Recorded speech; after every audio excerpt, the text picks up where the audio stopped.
J'aimerais vous dire une chose. Femme, écoute-moi très bien. Notre père Abraham, malgré son âge, a pu avoir un enfant. Où il a retiré la force, où il a trouvé cette force pour pouvoir maintenant procréer. Et toi, tu es là, tu te lamentes. À 35 ans, tu dis que Dieu ne peut pas t'impacter. À 35 ans, 40 ans, tu dis que Dieu ne peut pas te toucher. Moi, le prophète Elishama, je viens t'annoncer une seule chose. Plusieurs femmes ont témoigné de la puissance de Dieu, de la faveur de Dieu, malgré l'imperfection de leur corps, malgré les problèmes et les maladies déclarées par la médecine. La main de mon Dieu est descendue comme un miracle pour elle.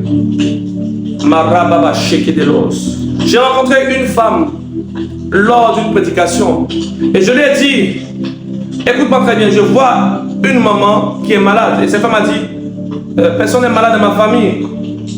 Elle a dit à sa copine, à sa voisine, c'est tellement que nous allons partager des pains de funérailles. Elles ont ri, le prophète c'est un menteur. Je l'ai dit, afin que tu saches que je suis prophète de Dieu. 6 mois plus tard, tu entendras un décès. Retiens cette prophétie. Le 6e mois, sa mère était frappée par un AVC. Elle était malade, elle avait caché ça à sa fille. Elle dit, homme de Dieu, je me répands. Je n'ai pas cru à la prophétie. Et de la même manière que ma voisine est venue se moquer de cette prophétie, elle dit, mais j'avais dit qu'un homme de Dieu avait déclaré telle chose sur ta vie. Écoutez-moi très bien. J'aimerais vous donner un conseil. Lorsque vous entendez des prophéties, je ne vous dis pas de croire aux prophéties. Mais lorsque tu entends une prophétie, va devant le trône de Dieu. Seigneur, voici cet homme, voici ce qu'il dit de ma vie. Cet homme dit qu'il y a des personnes qui ont vu dans ma vie. S'il parle de toi et que tu l'as inspiré, daigne me protéger. Ne refusez pas les prophéties comme ça, par manque de sagesse. Bien-aimé de Dieu, tu as dit dans ta chambre qu'il n'y a plus de bons hommes de Dieu. Tu as dit avec tes amis qu'il n'y a plus de serviteurs de Dieu. Mais où es-tu? As-tu fait 40 jours de jeûne pour ta nation? As-tu jeûné pour ta nation? Tu refuses de payer le prix et tu attaques ceux qui payent le prix. Tu refuses de jeûner, sentinelle de Dieu, et tu attaques ceux qui gênent. Ils se sont humiliés dans le secret, tombant dans la pauvreté. Aujourd'hui, Dieu les élève et tu n'as que des mots à dire. Tu ne fais que les accuser. J'aimerais te dire une seule chose.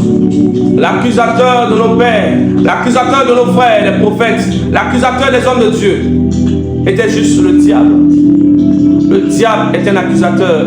Il est menteur depuis le commencement.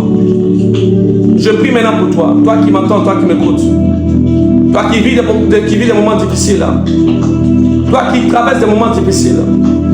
Tu es servant de Dieu, tu es combattu dans ton foyer. Tu dis que l'homme avec qui tu es ne t'écoute pas. Il ne t'écoute pas pourquoi? As-tu écouté Dieu lorsque Dieu te disait, reste là, attends ma bénédiction? Tu t'es précipité parce que tu as eu honte de ton Dieu et tu as dit non que je suis en train de veiller dans cette affaire de mariage. Et tu as choisi un homme qui n'a aucune crainte de ton Dieu. Aujourd'hui, j'aimerais te dire dans le lieu où tu m'entends, mets-toi à genoux, je vais prier pour toi. Éternel Dieu d'Abraham, Dieu d'Isaac, Dieu de Jacob, je prie Père pour ta fille, je prie pour ta servante. Je prie pour ta fille, je prie pour ta servante. Afin qu'elle puisse trouver grâce